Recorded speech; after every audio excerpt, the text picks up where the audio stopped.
Hello and welcome to the Sunbirdcrochet podcast. This is episode 10. My name is Claudia and I'm coming to you from Germany. Today I'm wearing my Flutter and Fly shawl, or the Chrysalis County shawl,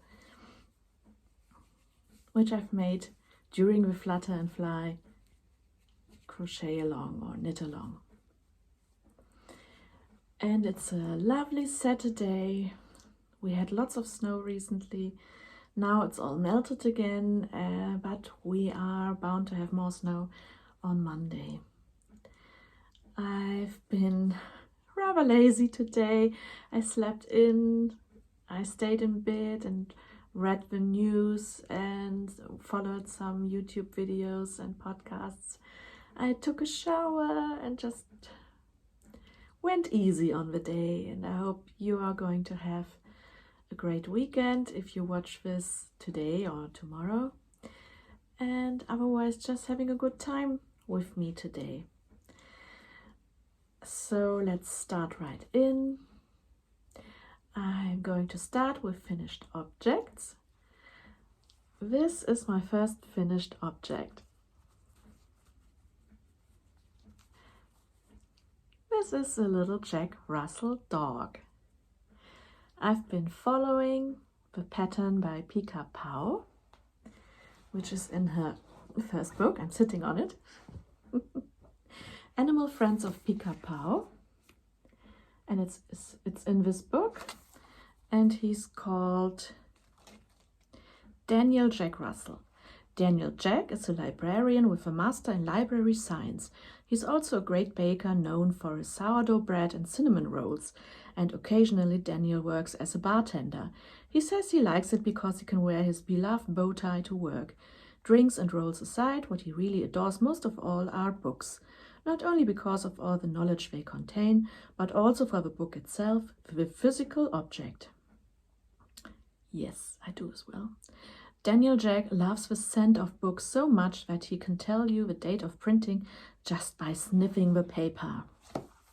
And actually, one of my favorite books when I was little was Tilly Tulla Firlefax, and it's a book about witches, or a witch who wants to be just a normal girl. And the book just smelled so lovely. And don't tell me I was just sniffing glue. No, I wasn't. It was just a lovely book.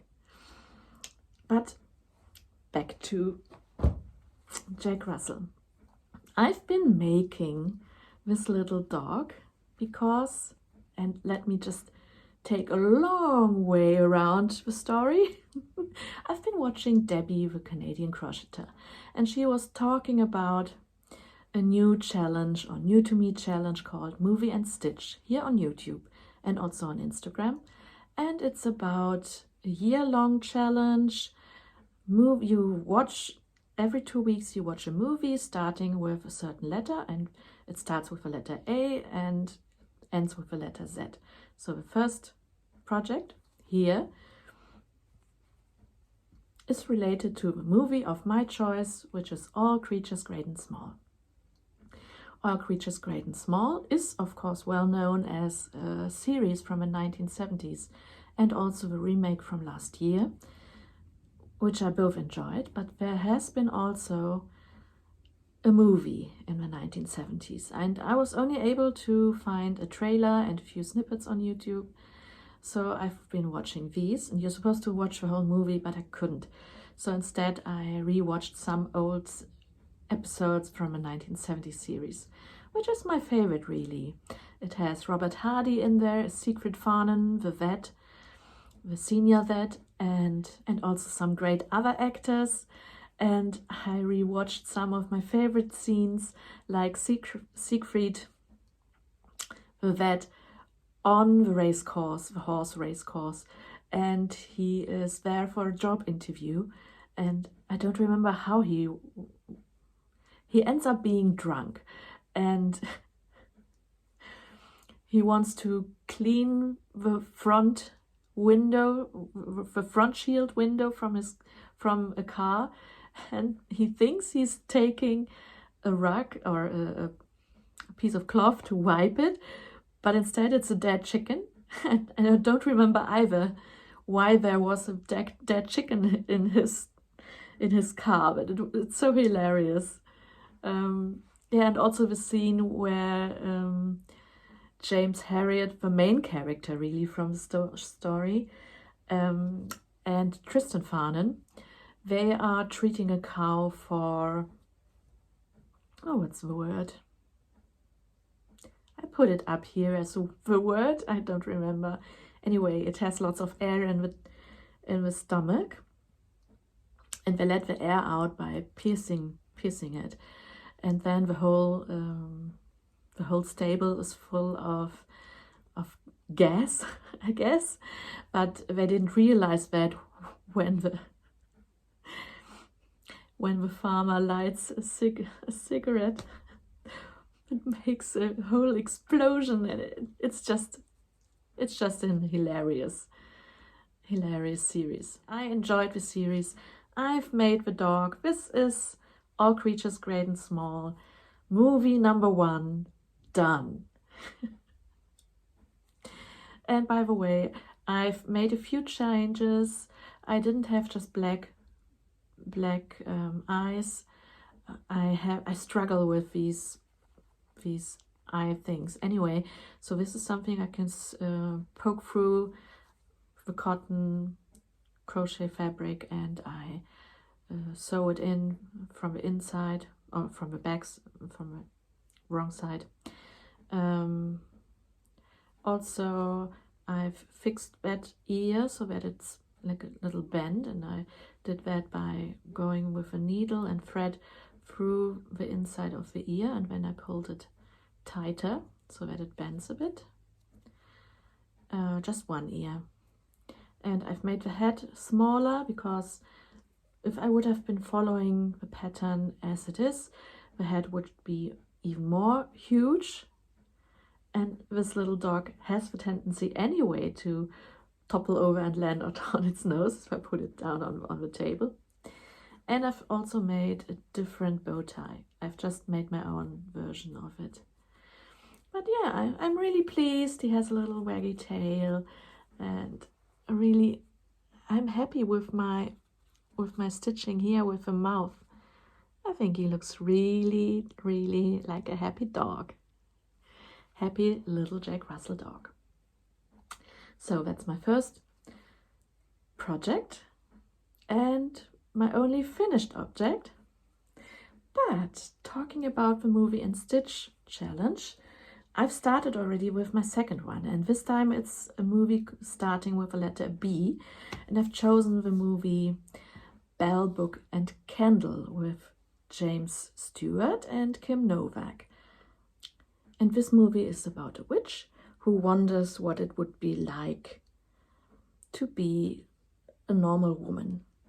And it's in the movie is from 1958, and it's all happening in New York. And she has an aunt living in the same house, and also in the same house in a different flat is a guy called Shepard Henderson, I think. I've only watched the movie twice last night, anyhow. So somehow she winds up, no, not somehow, I do know, I watched it twice. So her role, Kim Novak's role, is called Jillian, and she is going after Shepard Henderson, and she puts him under a spell using her cat Pyewacket, and she can't go through with it. She tells him just before they want to get married, and he freaks out, and he goes to, with the help of her brother, who's also magical, he's a warlock, and he recommends going to Bianca de Paz, who is a witch specialized on potions, and there he goes to get rid of a love spell he's under. And in that scene, actually, he has to drink a potion, and Mrs. de Paz also gives him a thimble to wear on his finger and a crochet blanket to wear over his shoulders. And if you want to know how the movie ends up, of course it's a love movie, but go and watch it. It's lots of fun. I love these old movies. But the scene with a potion, this was my inspiration, and I'm making a granny blanket.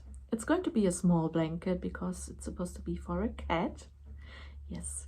So I've made lots of these granny squares, and I was following there are so many instructions on granny squares out there, but I was using the instructions, the pattern from Pearl Soho, and I've made plenty of them, 24, all last night. These are 12. I have more in my working room, and now this morning I've started to put them all together using the flat braid method, and there's a video by Bella Coco on YouTube which is showing exactly how to do it.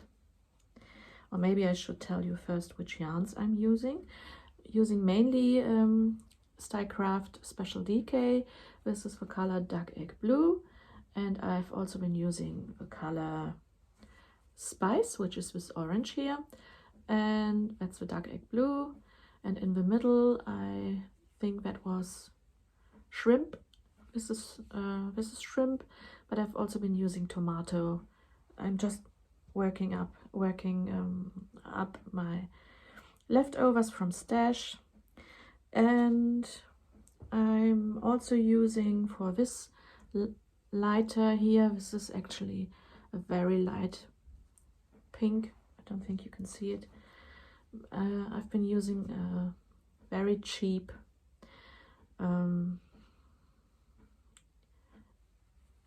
DK acrylic yarn, which cost me €1 for a ball of yarn, and it's literally called budget yarn, but I wouldn't recommend it because it feels soapy and it actually pills a lot. I used this before for a jumper because I've bought so much, but it does pill, and it gets really too much drape. But I think for a cat blanket it's okay. So the joining method, it's quite easy. Go watch the video from Bella Coco, she's explaining it brilliantly. But what you basically do is you start with the first and make a single crochet. These are US terms. Single crochet, chain free, single crochet in the corner, then chain free, single crochet in the next chain space, chain free, single crochet in the next chain space, and so on, all around and close with a slip stitch.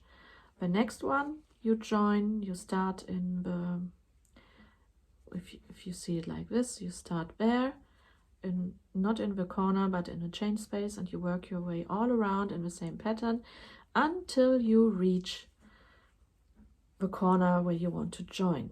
So there you make a single crochet in the corner, but only the first single crochet. Then you chain 1,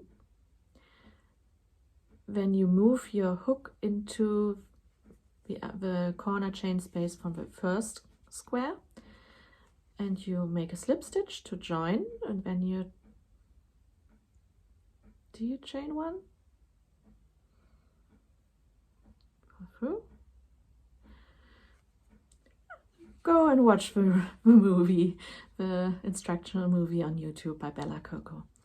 Anyhow, I've been starting joining the blanket, and for the joining I'm using a slightly thicker yarn, which is also, it was just $1.99 at Zeeman, which is a Dutch budget shop here in Germany. I'm trying to use up my stash, and this is not just acrylic. It's 80% acrylic, 20% wool. It's really soft and lovely, and you get 170 meters for 100 gram. And I figured if I use it just for the joining, it wouldn't be too bad, because it's just chains. and I really love it. Once I've joined all the 24 squares, I'm going to add a border all around it, and then it's going to be a lovely blanket. So this is my project for Movie with the letter B, Movie and Stitch. Bell, Book and Candle. Lovely movie. Next, I would like to show you the progress on my Birkin sweater, the crochet version. Let me see, where's the front? So this is how it looks like right now. I have split for the sleeves, and then because I stopped doing color work, I started a different texture here, a different stitch. This is a stitch was, what was it? Alternating.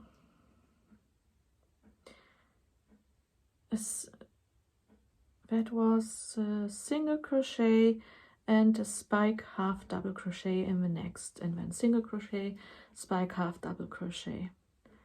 I suppose you could also do just a spike single crochet, but I wanted to have a little bubbles here, which I think looks really nice. It's kind of a seed stitch.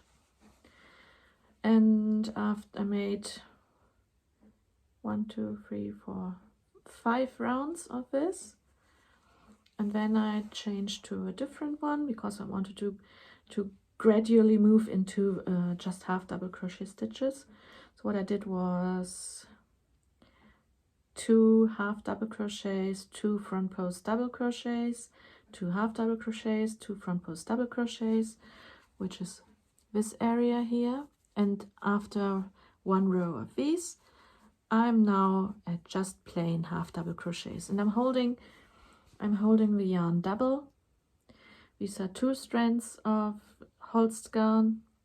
Holst yarn is really lace weight, so if I'm holding 2 strands of yarn together, this is giving me a lovely fabric density. And I was asked to explain to you or show to you how to split for sleeves and how to do a crochet colorwork sweater, and I think this is worthy for an extra video, but just to let you know how I split for the sleeves.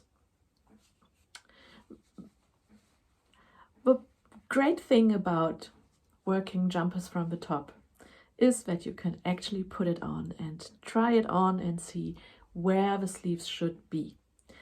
Now the problem with this is that the Birkin sweater colorwork is really a huge section. So I had already reached more, the fabric here is too long really. Instead of, when I'm wearing it, instead of this here being in my armpit, it's a little bit lower, which will result in bulk fabric, excess fabric once I lift my arms. You see, everything down here will be lifted up, so we will see how it works. I'm planning to slightly felt this. For once I want the stitches to puff up, as I said before, and I'm calculating that this will shrink a little in size. So I'm making this oversized, and if it shrinks, then this might come up a bit higher into my armpits, which will be perfect really. And if it shrinks more than I wanted to, then it's going to be a present for my knees.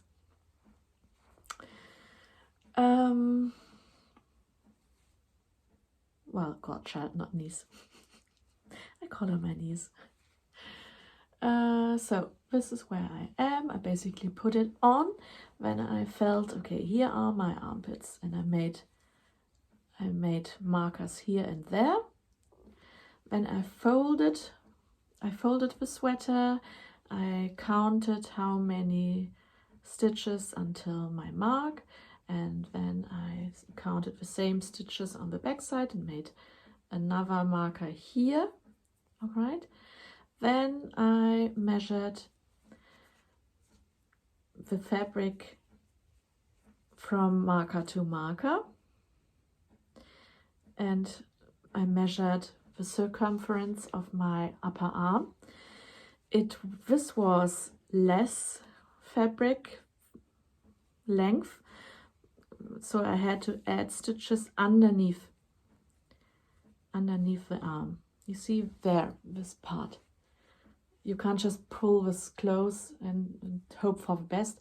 You have to add some stitches here underneath the arm. So I checked how many centimeters I was missing to account for the circumference of my arm. I translate the centimeters into stitches, and then I chained the stitches and added it here underneath. So this is my armhole. This will be plenty for my thick arm. And yeah, so this is how I separated for the sleeves and added stitches underneath the arms so that this will be fitting. This is just now going to be plain half double crochet rounds until I reach the desired length, and then I intend to make the same as here at the neckline, which is back post half double crochets, so that I get a little bit of an edge, and that's enough. I don't want to add ribbing at the bottom of it. And then of course the sleeves, which will be plain half double crochets as well, I think. And I would like this to be a boxy oversized sweater with long sleeves, so I will see how far I get with my yarn. Birkin crochet sweater. What else can I tell you? Well, there had been the giveaway and Ducette lady had won, and we have been communicating, and Ducette lady is really Roxann, who is also a crochet designer, and she very generously gave me one of her patterns as a gift as well. So I still have to make this, and I'm definitely going to make it, but please go and check her out, her designs. Her name on Ravelry is Beadaddict, and the pattern she gifted to me is called Embracing Angel Wrap, and it really looks lovely. It calls for a DK weight yarn, and I'm definitely going to make it once I've sorted all my other projects out. I think it will be a lovely springtime shawl, and it looks like it will work up really quickly. So go and have a look. Beadaddict on Ravelry. Roxann, thank you very much for your gift. Very much appreciated. I feel quite spoiled. And other news. I'm sure you've already heard about the Murid magazine. For once I've mentioned it before, but also Alison Chu, who is the editor and, well, who gives this live and who started this project. She went to Kickstarter to get her first edition funded, and it was funded within 2 days. Yes, so Murid magazine is definitely going to happen, and the first edition of a magazine is probably going to be published in autumn this year, autumn winter, and she wants to publish this magazine twice a year, so we have plenty of things to look forward to. And for the first edition, there's so many well-known designers. I'm sure you will be thrilled to hear, and you probably know it already, but let me just read to you. Rosina Northcote, who is Zines and Roger, Clarissa Beth, who is Crochet Cakes, Faye Hughes from Faye DH Designs, also the owner of Crochet Circle podcast, and 11 Handmade, Stephanie Erin, who is by.stephanie.erin on Instagram, Nothing_usual, Emmy and Lean, Ayubeni, I'm not sure how you pronounce the name, but it's Gaelic, I believe, and Fred Softly Designs. These are all the designers who are going to add a pattern to the first edition of Murid magazine. please go and have a look at Murid Mag on Instagram. And Alison here also on Instagram, her personal account.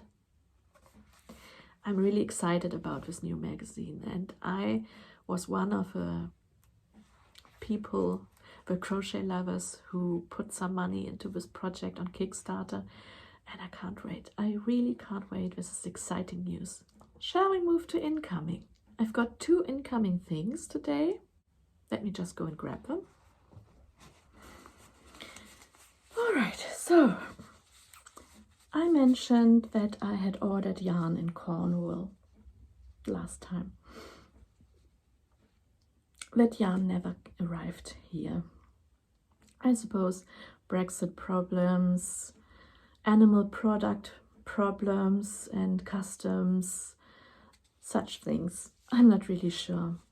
But I got a refund for the purchase, and as much as I would have liked to have a yarn in my hands and some stitch markers with Waterhouse pictures on them, yeah, there's nothing I can really do about that.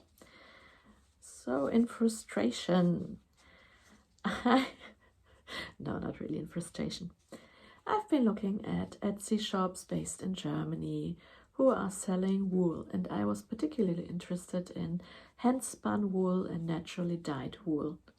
So here I have 2 examples. I've bought this one here is CarolinsWollhandwerk, and it's hand-spun and plant dyed wool, 100% Bluefaced Leicester. And it's a lovely spring green, which is, and a thick and thin yarn. I'm looking forward to crochet with that. I'm not sure yet what I want to do with it. Originally I wanted to make a very simple, very warm cardigan, colorwork cardigan. Very simple colorwork design, because I was going to use a very large hook. Sorry, that was just a raven flying past. Creepy. Where was I? Yes, this is a very thick yarn. The hook size recommended is 6 to 7. And I get 60 meters from 100 gram. And I've bought 4 balls of that. This was supposed to be my contrast color of a colorwork cardigan. My brain is fried. Yes, this was supposed to be the contrast color of my colorwork cardigan. So I thought that 4 balls of this thick and thin yarn would be enough. It is supposed to be, well, it's going to be. And the second yarn which I bought, and I bought 8 skeins of this. I've bought it from an Etsy shop, but we also have a website called KollektionVielfalt.de. Let me just show you the label.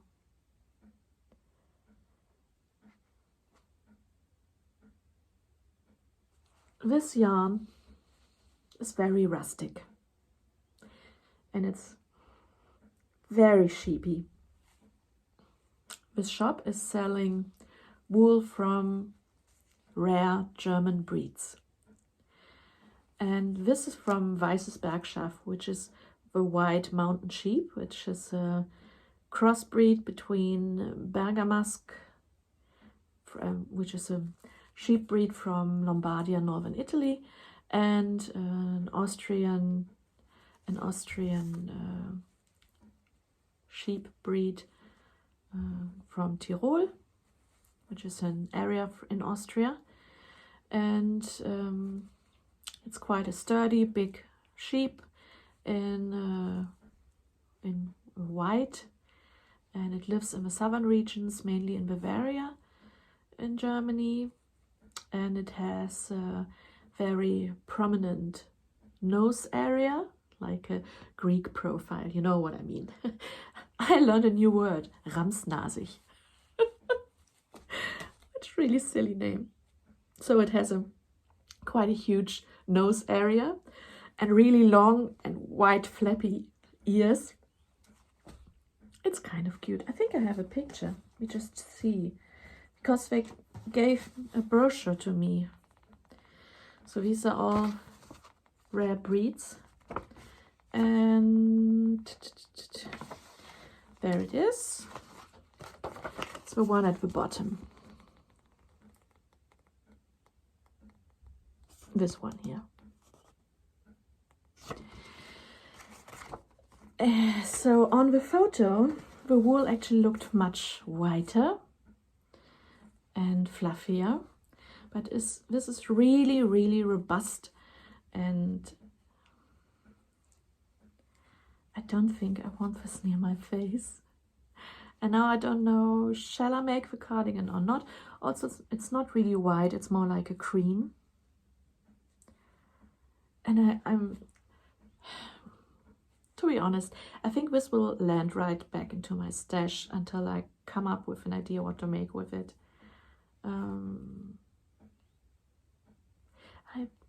Maybe I will try to dye it.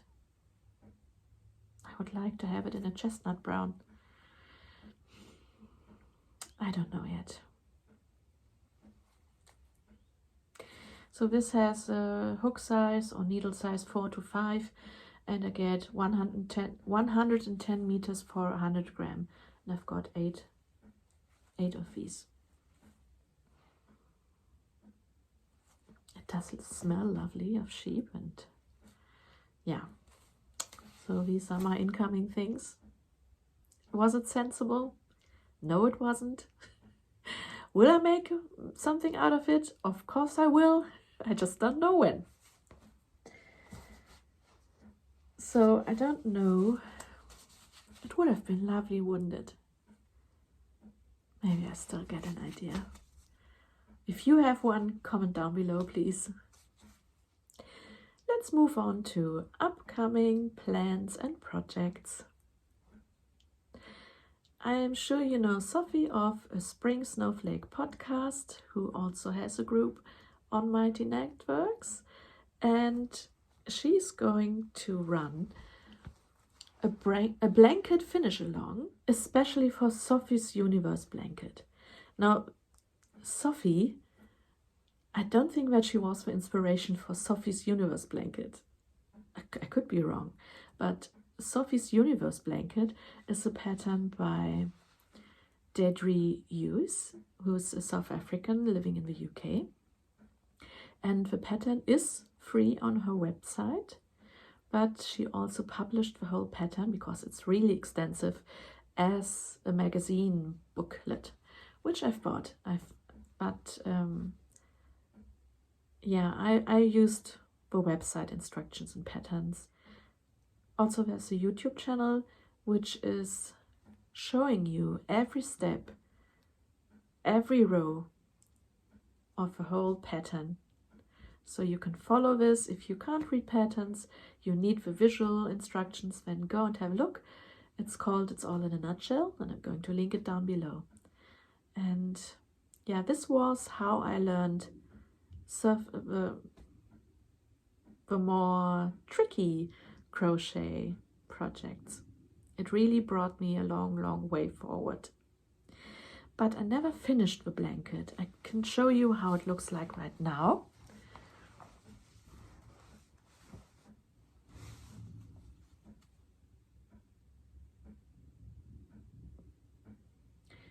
So you obviously start in the middle, and I think the middle square, you can actually hear me, the middle square is called Sophie's Garden, I believe.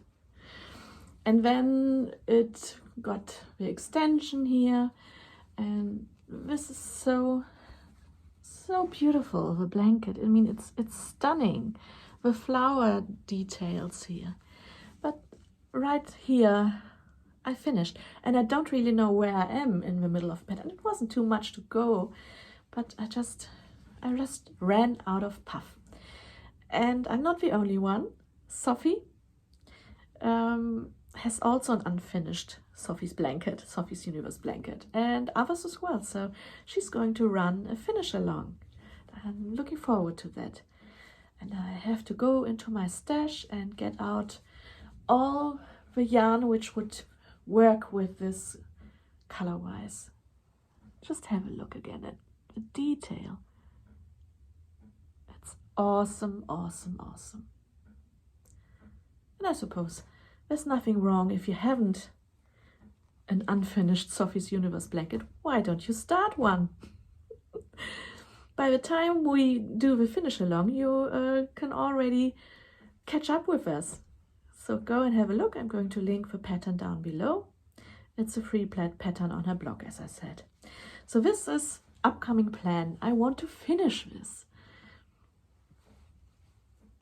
You know, I once took this on holiday, and I remember working on these little roses here. And there were so many people coming up to me in the hotel where I was staying. I was working outside on the terrace in the garden, and women came up to me and asked me, "What are you doing there? This looks lovely. What is the pattern? Can I have it as well?" Yeah, sure. Yeah, so love this. It was time to be taken out again.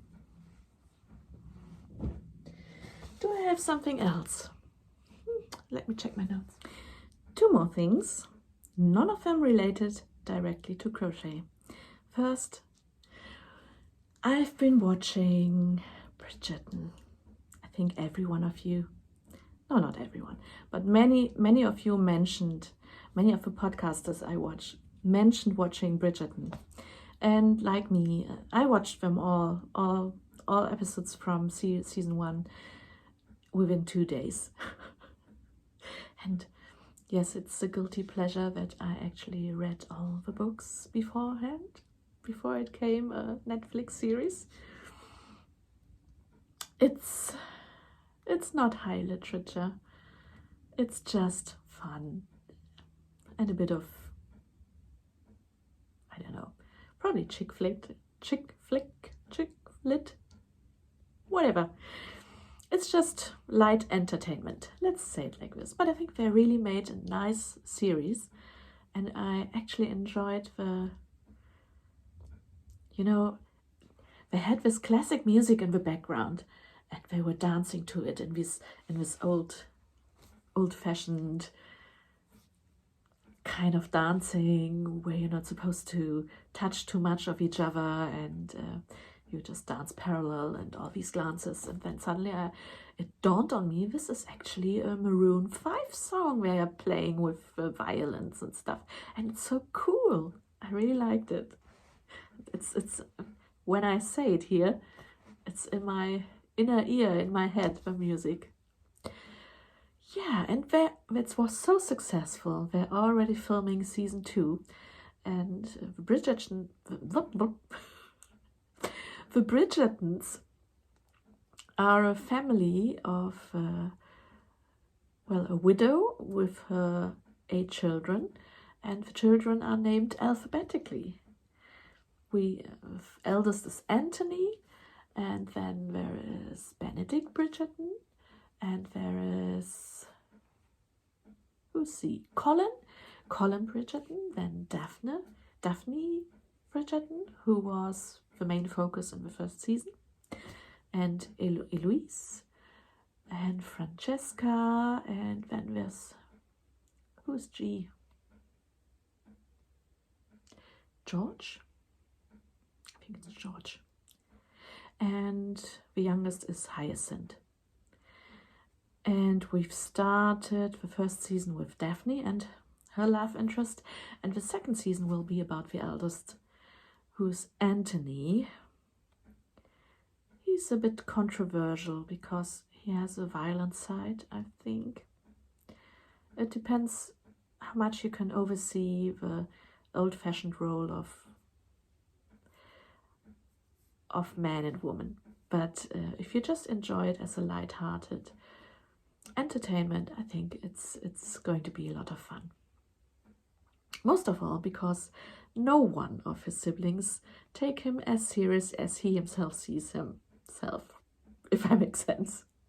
And season 2 will probably have the Croquet Club of Doom in it, in the story.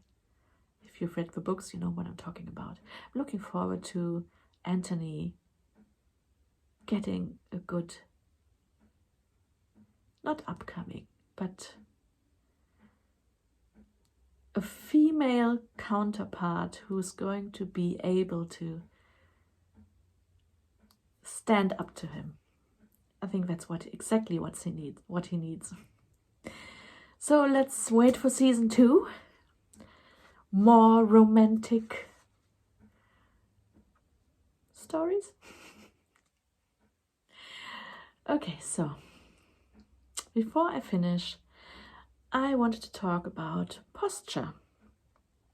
Yes, I've been having lots of problems with my shoulders because I'm crocheting so much, and when I'm not crocheting, I'm sitting at my desk at work, also a little bent over, and if I'm not doing that, then I'm playing my computer games, so I'm not exercising enough and my posture is really bad. And I came across a video from a clinic in Cambridge there's a guy talking about the buffalo neck, and I thought, buffalo neck, how rude. But I do have a buffalo neck. It's the body here at the back of the neck. I have like a little hump, and this is because my posture is bad. It's that little hump is supposed to protect my spine. It's I suppose fat, but yeah, you can do some exercises to get rid of this kind of buffalo hump. Thank you very much. Yeah, so he's talking about the, what's it called? The YWTL exercise. So you're supposed to stand, but let me just show you how it's done.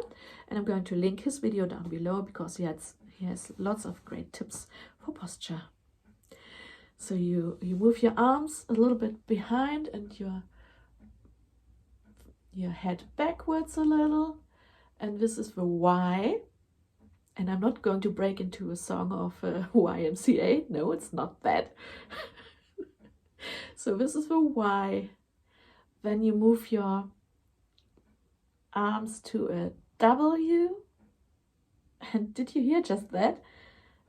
That's my sinews. They're stiff. I'm so stiff. And then you move to the T. And then you move your elbows down to the body to an L. And that really hurts. The whole exercise hurts me a lot at the moment. But if I do this slowly, of course, and you're going to hold every position for 30 seconds approximately, then this is supposed to help in the long run. And I'm going to do this. I'm going to do this in the morning and in the afternoon and in the evening. And every time I remember to do it in between. So Y, W, T, L. Yeah. So this is one of 3 exercises. But go and watch his video on YouTube.